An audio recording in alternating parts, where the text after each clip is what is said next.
Restez pas plantés là, c'est le podcast qui met en lumière l'ensemble des connaissances scientifiques qui ont été engrangées depuis l'histoire de l'humanité par celles et ceux qui observent et étudient le verre qui nous entoure. Réapprendre à connaître les plantes par le prisme des sciences. Voilà l'idée de cette émission pour vous faire voyager des sciences expérimentales aux sciences humaines et sociales en passant par les sciences naturelles. Moi, c'est Delphine, je suis docteur en biologie végétale et je m'intéresse aux interactions entre les plantes et leur environnement. Et moi, c'est Lucia. Je suis doctorante et je travaille sur la perception de la sensibilité des plantes. On en est venu à se questionner sur les relations plantes-humains. Ce que cela implique sur notre connaissance du monde végétal, mais aussi et surtout tout ce qu'il reste à découvrir de ces dernières.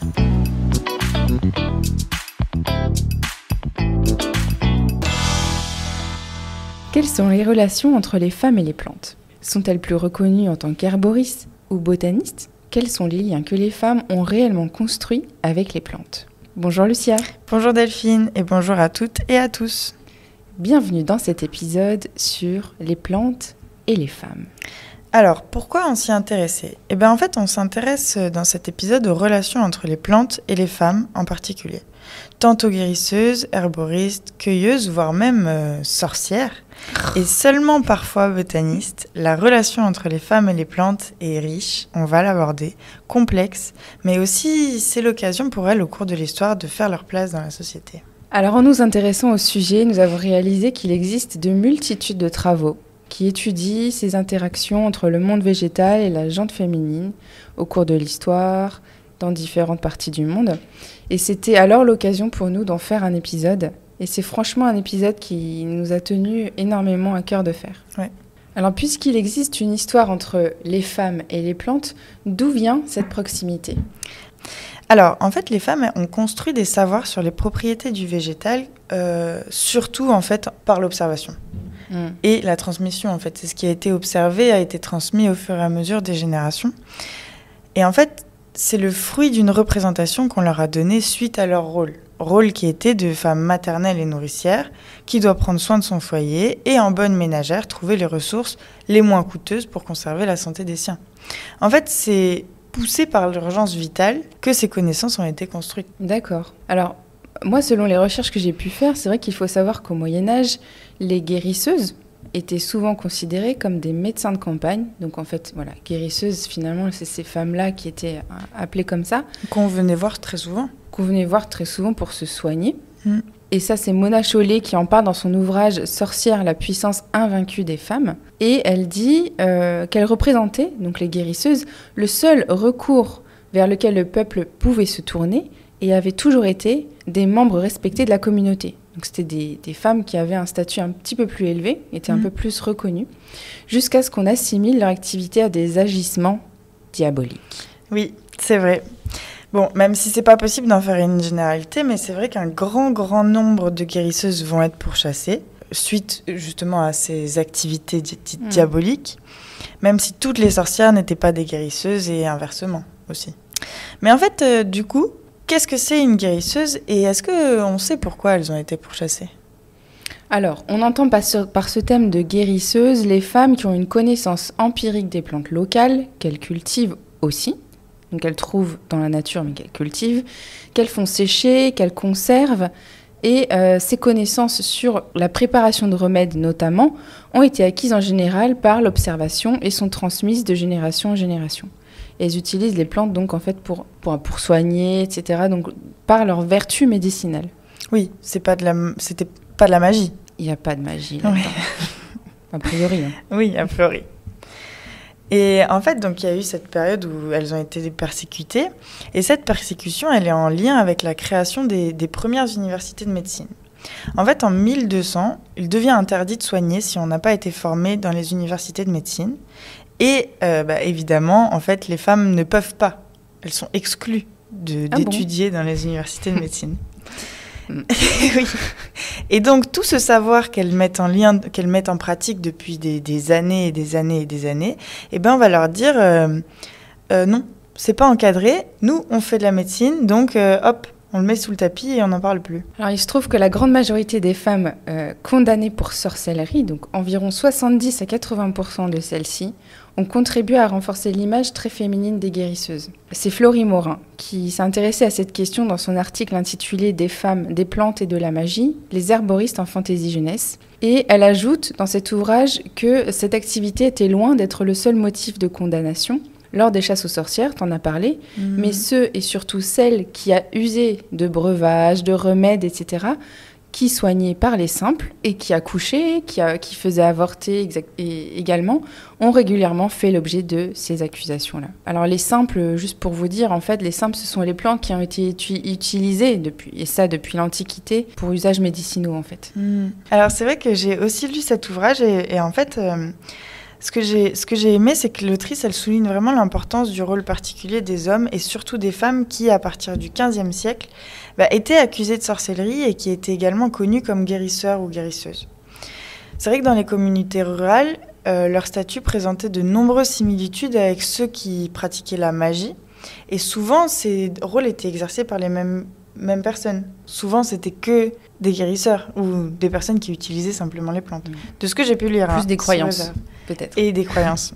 Donc, en fait, la transition des fonctions, considérée comme utile vers l'utilisation de la magie diabolique, s'est opérée très rapidement. Et en fait, les accoucheuses qui étaient responsables des pratiques d'avortement, donc en utilisant simplement des plantes abortives, oui. Parfois, et de contraception. Donc j'ai lu qu'il y avait des plantes qui étaient utilisées à l'époque, qui avaient des propriétés pour réguler en fait tout simplement les hormones. Et ces personnes qui utilisaient ces remèdes ou ces préparations végétales, elles étaient souvent désignées coupables dans les cas de mort-née ou de décès qui survenaient après la naissance. Alors moi j'insiste aussi là-dessus quand même avec les propos d'Émilie Anne Pépi, qui dans son article « Les femmes et les plantes », accès négocié à la botanique savante et résistance des savoirs vernaculaires, souligne que les femmes sont exclues ou rejetées aux marges des deux champs scientifiques qui monopolisent à cette époque l'expertise sur la nature végétale, à savoir la médecine et la botanique. Et en termes du coup étymologiques, des termes herboristes et botanistes, est-ce que... Alors justement, j'ai regardé et en fait, donc on peut pour le terme de botanique, on peut remonter à 1611 concernant la première fois où il est utilisé pour dire qui se rapporte aux plantes. Et ça va devenir N botanicne, je crois, si je prononce bien. Facile à prononcer. Oui, pour la science des plantes. Un dérivé de botanique qui dit qui veut dire herbe. D'accord. Alors que pour le mot herboriste, on retrouve des écrits de 1442 avec le terme d'abord herboliste pour celui qui connaît les vertus médicinales des plantes. Ok, donc c'est beaucoup plus ancien comme terme. Tout à fait.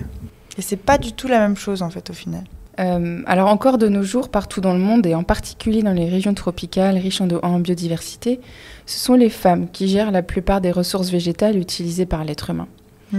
Ouais, elles possèdent la plus grande connaissance des plantes locales et elles sont les principales responsables de la conservation de ces plantes et de la gestion in situ des plantes utiles, souvent, parce que c'est quand même ça qui nous intéresse, et qu'elles soient domestiquées ou sauvages. Oui, et en fait, ça, c'est un peu expliqué par le fait que tout au long de l'histoire, le travail quotidien des femmes a exigé davantage de ces connaissances.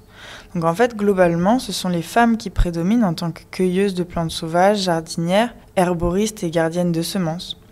En fait, dans plusieurs régions du monde et au sein de nombreux groupes culturels, elles prédominent également en tant que sélectionneuses et agricultrices informelles. Alors finalement, quel rôle détient l'herboriste et se restreint-il aux femmes ?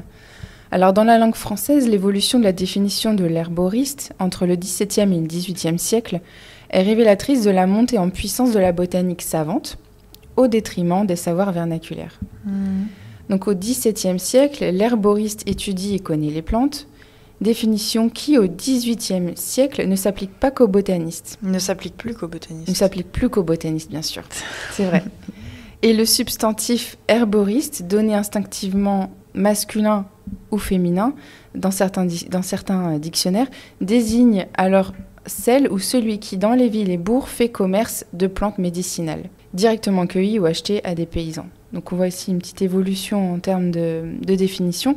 S'y ajoutent souvent des préparations à partir de substances végétales aussi, qui sont préparées donc à base de plantes, les tisanes, baumes, en plâtre, etc. En fait, les herboristeries, c'est des lieux qui sont importants de la médecine populaire. En fait, on va y vendre des plantes et des préparations thérapeutiques, mais on va aussi y prodiguer des soins et garder des enfants. Le métier d'herboriste, il va rester accessible aux femmes, même si à partir de 1803, on va être obligé de passer un examen d'herboristerie à ses propres frais. Et cet examen nécessite des connaissances avancées en botanique, en fait.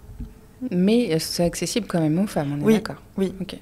Ceci s'illustre à Paris dans la seconde moitié du XVIIIe siècle, où environ 200 herboristeries tenaient boutique, parmi lesquelles seulement une quinzaine de femmes étaient répertoriées. Donc, en fait, c'est là qu'on... C'est pas beaucoup. Pourquoi? Parce qu'en fait, parmi tout cela, 130 sages-femmes étaient référencées. Elles n'avaient pas le nom d'herboristes, mais plutôt de sages-femmes. Et plusieurs dizaines ont sans doute aussi leur certificat d'herboristerie. Donc un petit mélange, surtout que quand tu parles de garde d'enfants, pour l'époque, instinctivement, j'imagine que c'était plutôt les femmes qui gardaient les enfants. Oui, ça m'étonnerait pas. En fait, les populations urbaines à revenus modestes cherchaient des moyens peu coûteux d'obtenir des simples ou des préparations à base de plantes, parce qu'évidemment, elles ne pouvaient pas se permettre de payer les médecins qui préparaient les médicaments, mais même d'autres populations, en fait, pas que celles à revenus modestes. Les familles aisées, elles n'hésitaient pas à recourir effectivement à des thérapies alternatives, parce que tous les moyens sont bons, en plus de consulter les médecins agréés. Et souvent, c'était plutôt les cueilleuses de simples, justement, les sages-femmes, les femmes qui s'occupaient des enfants, et celles qui vendaient les herbes, qui leur servaient souvent à compléter leurs revenus d'ailleurs. Donc, femmes cueilleuses, sorcières, herboristes, mais qu'est-ce qu'il en est donc de la botanique ? Eh bien, en fait, l'importance des savoirs vernaculaires, donc c'est-à-dire populaires, est de taille dans la diffusion des connaissances sur les plantes parmi les femmes. En fait, ces savoirs ont été disqualifiés par les champs scientifiques qui s'intéressent à la nature au XVIIIe siècle, à savoir la médecine et la botanique, qui étaient donc des métiers très en vogue à l'époque. Mais pourtant, la botanique est à bien des égards une discipline qui recoupe des savoirs populaires. En fait, les femmes, elles ont touché du doigt la botanique, simplement d'abord par l'illustration, parce qu'en fait, elles ont été forcées de ne pas reproduire des modèles vivants. Donc, elles avaient le droit de reproduire des natures mortes. Et donc, en fait, elles ont commencé comme ça. Et peu à peu, elles sont allées au contact des plantes elles-mêmes. Donc, ça veut dire que les plantes étaient considérées comme pas vivantes. Eh bien, il faut croire. Donc, c'est comme ça qu'elles sont entrées dans la botanique. Oui. Et alors, en 1751, dans son ouvrage Philosophia Botanica, Carl von Linné décrit les botanistes comme, je cite, des méthodiques qui élaborent des principes de classification du règne végétal et contribuent à formuler les normes et canons de la discipline. Alors que les collecteurs qui énumèrent, décrivent et représentent les plantes ne sont considérés que comme des botanistes de seconde zone. C'est ainsi que finalement, vous vous en rendez bien compte, il y a assez peu de femmes de l'époque qui, bien qu'instruites sur le sujet, ne peuvent se prétendre botanistes. Donc ça les exclut de fait de la société scientifique et des échanges avec leurs pairs. Oui, d'ailleurs, à cette époque, il y a des ouvrages de botanique qui sont parus destinés aux femmes. Donc en fait, en 1798 est paru un ouvrage intitulé « Botanique pour les femmes et les amateurs de plantes », volontairement présenté sous l'angle de la distraction pour le rendre accessible au public visé. Donc là, je vais citer. « Nous avons cru devoir assez souvent développer son idée, l'éclaircir par des exemples, quelquefois lui donner une tournure galante ou sentimentale pour prouver que nous ne perdons pas de vue le sexe aimable auquel principalement l'ouvrage est adressé. » Mais du coup, j'ai vu aussi ce livre et en fait, cette citation, c'est le traducteur français qui l'écrit en disant, voilà, j'ai modifié finalement ce que l'auteur, qui était allemand, a écrit pour que ce soit mieux compris par les femmes. Oui. Donc en fait, c'est même... il y a un biais lié aussi à la nationalité, en fait. Et alors, après 1800, les contours de ce qu'est être botaniste sont un petit peu élargis et on voit de plus en plus de femmes concourir à la discipline. ce que certains hommes ne manquent pas de critiquer, tels que Hegel en 1830, qui estime que la botanique s'est trop féminisée et qu'il devient nécessaire de redonner sa place à l'intellect rigoureux masculin. Ouais, je crois que Rousseau aussi a exprimé son mécontentement. Oui, il me semble. C'est vrai que du coup, à ce moment-là, les femmes, elles prennent difficilement leur place dans les sciences botaniques. Mais quand même, il est admis qu'elles peuvent pratiquer la botanique comme loisir, savant, et que même c'est très très bien dans l'aristocratie. Et c'est ainsi que de nombreuses femmes du grand monde vont contribuer au développement, voire à la création de jardins botaniques dans le monde encore existant aujourd'hui. Oui, par exemple, Clélia Durazo Grimaldi va fonder le jardin botanique de Gênes en 1794 et Sophie Charlotte Mecklembourg-Sterlitz va participer à l'élaboration des Kew Gardens en Angleterre à partir de 1793. Donc c'est des très beaux jardins botaniques qui existent encore. Et les recherches en botanique, elles vont également être pratiquées par des femmes, souvent incitées par leur mari ou leur père en fait finalement. Et elles vont participer à de nombreux travaux de terrain, de collecte ou d'écriture d'ouvrages, mais en fait elles vont rester dans l'ombre d'une figure masculine. Par exemple, on a Manon Philippon, future Madame Roland, qui a travaillé avec son mari à l'étude de la flore aquatique. Donc elle l'a accompagnée, et c'est seulement sous le nom de son mari que sera publié le livre L'art du tourbier en 1782.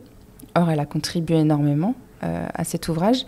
Et finalement, rares sont les femmes qui publient sous leur vrai nom, ou alors en tant qu'amatrices, faute de rattachement institutionnel, parce qu'ils n'ont pas le droit d'être rattachés à une institution au XVIIIe siècle. Oui, exactement. Et donc nous, en plus de remettre un petit peu le contexte historique, tout ça, on a décidé qu'on allait dire qui elles étaient, citer leur nom au complet. Et ce qu'elles ont fait. Et ce qu'elles ont fait, évidemment, pour pouvoir un peu sortir de cet épisode avec en tête toutes ces femmes qui ont construit des choses merveilleuses alors que ça n'a pas été dit tout de suite et que si ça se trouve, elles n'ont même pas pu forcément vivre le... la plupart, elles n'ont pas vécu le plaisir d'être reconnues en tant que botanistes. Exactement. Oui.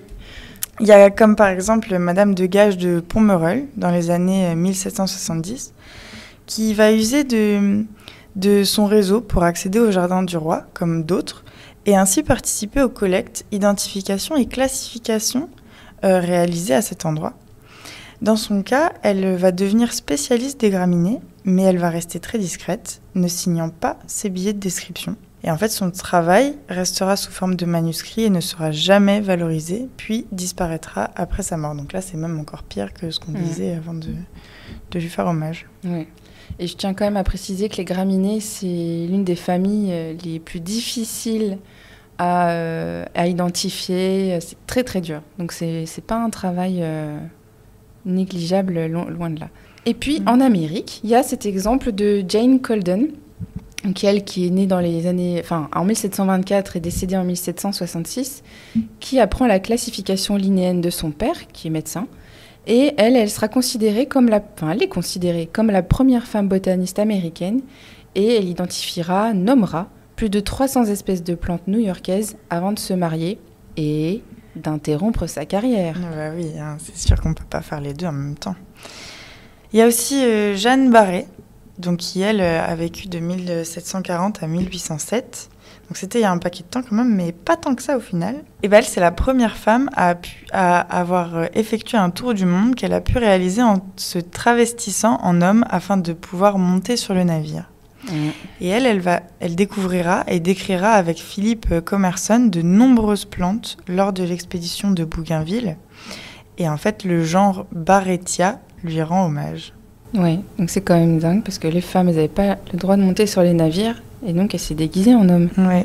Et puis on a aussi Anna Atkins qui, elle a plutôt vécu dans les années 1800, première moitié 1800.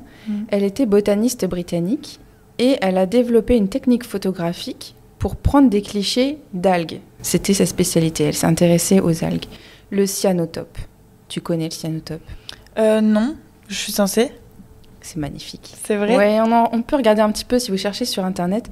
En fait, c'est vraiment la photographie des contours d'un objet. Donc l'image de l'objet est blanche et derrière, le fond est bleu, mais bleu cyan. 12 cyanotopes. Et c'est magnifique. Et donc, elle a développé cette technique-là pour préserver en fait les spécimens et l'apparence des spécimens. Et en 1839, elle devient membre de la Société botanique de Londres. Donc, c'est une des seules institutions à l'époque qui accepte les femmes. Oh, c'est beau. Ça m'a donné envie de regarder ton truc. Vite, on finit l'épisode et j'y vais. Alors moi, je vais poursuivre pour parler de Clémence Lortet, botaniste de fin du XVIIIe à début du XIXe siècle. Et elle, en fait, elle a exploré toute la région autour de Lyon, jusqu'à l'Allemagne et la Suisse, pour en collecter et étudier de nombreuses plantes qu'elle va rassembler dans des herbiers. Alors, petit spoiler, mais on va avoir une interview bientôt avec un des conservateurs de l'herbier du Muséum national d'histoire naturelle. Ouais. Et on a hâte de vous présenter cet épisode. Mais donc, pour revenir à Clémence Lortet, elle a rassemblé dans des herbiers, mais également dans des manuscrits, c'est cette collecte de nombreuses plantes, et elle l'a laissée à la Société linnéenne de Lyon. Elle a également été primée par la Société d'agriculture de Lyon en 1817 pour ses études sur la culture du pavot oléifère. Oléifère, c'est Oléifère. ça. À noter que cette femme s'est intéressée à la botanique assez tardivement, après avoir fondé une famille. Et je trouve ça finalement assez exemplaire et inspirant, parce que souvent c'est l'inverse. Et là, on se dit que finalement, eh bien, c'est pas parce qu'on a une famille qu'à l'époque, en tout cas, elle était motivée. Et oui, elle a rendu ça possible, en fait. Elle a rendu ça possible. Il y a eu également Agnès Harber. Donc Agnès Harber, elle est décédée en 1960, donc on avance un petit peu dans l'histoire. Elle était veuve, assez pauvre, avec des enfants à charge, et elle parvient malgré tout à produire plus de 226 publications dans son petit cabanon au fond d'un jardin. Et je crois que d'ailleurs ça a été la dernière maison à être équipée en électricité à l'époque. Et donc malgré des idées controversées, alors pourquoi controversées, c'est qu'elle avait des hypothèses sur l'étude des plantes qui finalement étaient démontées plus tard. Malgré tout ça, elle a été quand même la première femme botaniste à intégrer la Royal Society en 1946 et la première femme à recevoir la médaille d'or de la Linnean Society de Londres pour ses travaux en botanique. Je trouve ça vraiment... J'adore qu'on arrive par là où ça commence à être reconnu. Et d'ailleurs, je sais pas si on se rend compte, mais 226 publications, c'est quand même... c'est énorme. C'est impressionnant. Ouais. Heureusement que tout ce qu'on dit est sourcé. D'ailleurs, vous pouvez aller voir sur notre site web, hein, je le rappelle. Mais c'est vrai que... Non, moi j'aurais tendance à ne pas y croire si on me disait ça comme ça. Tellement je trouve que... Ah, tu trouves ça trop ? Non, c'est une production très intense. On ne l'a pas inventé. Et bien, quelques années plus tard, les femmes vont conserver une place en retrait dans les recherches en végétal, bien qu'elles soient toujours présentes.